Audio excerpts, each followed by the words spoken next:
Salam, hörmətli izləyicilər. Mən hüquqşünas Zaur Seyidzadə keçən videoda məlumat vermişdim ki, pensiya 2006-cı ilə qədər necə hesablanır, 2006-cı ildən sonra necə hesablanır. İnsanların marağına səbəb olub sual vermişdim.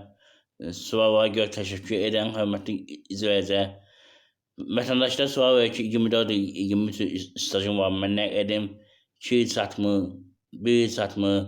Biz ki, qanunverici əsasən ya pensiya kapitalı yığmalıdır 46 min, hansı ki fevralın 1-dən hesablanır 46 min manat pensiya kapitalı və ya 25 il əmək stajı olmalıdır ki, pensiya ala bilərsiniz.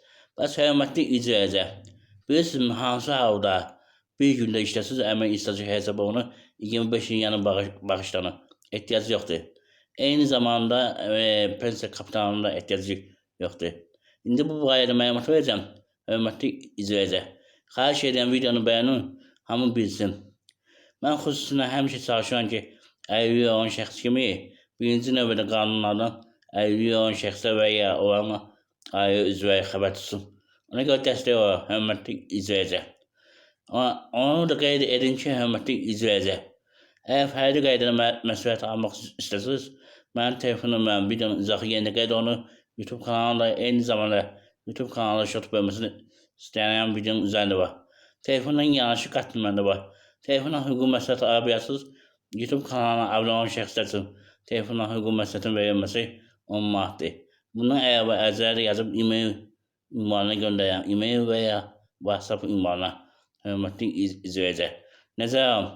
Beləni keçən mövzuya.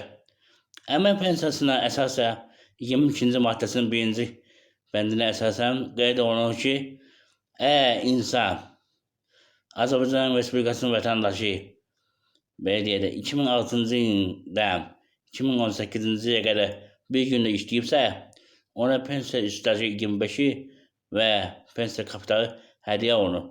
Yəni ki, 25 il işləməyə ehtiyac yoxdur, hörmətli izləyicilər. Nəzərə alın. Amma 2006-dan 2018-ə qədər, hörmətli izləyicilər. Və bunu əlavə qeyd edin ki, əgər yox, ondan əlavə işləmirsinizsə, hörmətli izləyicilər, sonra işləməzsinizsə, evdə əgər əlilliyi olan şəxs varsa, qulluq eləmirsinizsə, birinci qrup əlilliyə, o da staj kimi hesablanır. Amma bunun üçün siz rayon üzrə icra hakimiyyətinə müraciət etməlisiniz. Orada patronajlıq təsdiq olunmalı. Patronajlıq təsdiq olunduqdan sonra, yəni ki, siz ona qulluq edirsiniz, təsdiq olunduqdan sonra əmək stajı hesab olunacaq. Və ya qaynunuq təsdiq olmalı. Qaynunuq da o halda təsdiq olunur ki, ümumiyyətlə o bir var əmək qabiliyyəti olmayan, bir də var fəaliyyət qabiliyyəti olmayan. Fəaliyyət qabiliyyəti olmadığı halda, yəni ki, siz onun yerinə qərar verirsiniz. Qaynunuqla patronajın fərqi budur. Bunu əlavə qeyd edin ki, əgər sizin pensiya çıxmağa hardasa 1-2 il stajı çatmırsa, məsləhət görərdim ki, gəlin böyün açın, hansısa bir fəaliyyət növünə məşğul olun. Siz müəyyən vergi ödəyirsiniz. Amma ki, orada əmək stajı söhbəti bağlanmış olacaq. Hörmətli izləyicilər. Nəzərə alın, müəyyən yollar var. Dediyim kimi, fərdi qaydada məsləhət almaq istəyirsinizsə müraciət edin. Bacardığım köməyi edərəm. Bunu əlavə qeyd edin ki, əgər xanımların 5 evladı varsa, o halda vaxtından əvvəl pensiya çıxa bilər. Eyni zamanda çətin şəraitdə 12 il 6 ay işləyibsə, yenə pensiya çıxa bilər xanımlar. Nəzərə alın. Və digər kateqoriyadan olan məsələ var. Siz 65 yaşında pensiya çıxmışsınız və belə götürək, bir sizin işlə çatmırsa, məsələ üçün belə götürək də, sizə müavinət verir pensiya yerinə, o halda da siz hörmətli izləyicilər və açıb işləyə bilərsiniz. Qanunverici əsasən son pensiya tarixindən çıxılış tarixindən 6 ildən sonra təzədən hesablana bilər. Nəzərə alın bu arada, hörmətli izləyicilər. Sonunda bir daha sizin hamınızdan xahiş edirəm ki, videonu bəyənin, paylaşın, qoy hamı bilsin hüquqlarını. Mənə dəstək olun, çox sağ olun, minnətdaram, abunə olursunuz. Heç olmasa bu abunənin 10 minə çatdıraqda, hörmətli izləyicilər.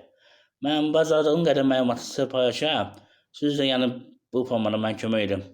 Bu bəyənmə pulsuz deyə, abunə də olmaq pulsuzdur. Hörmətli izləyicilər. Yəni bir-birimizə dəstək olaq. Yəni ən azından hüquqlarımızı bilək. Siz başka bir vekilin yanına geçsiniz falan kadar ödeniş yiyemezsiniz. Ama burada pulsuz yani marifenlisiniz. Dikkatinize göre sağ olun. Sağ olun.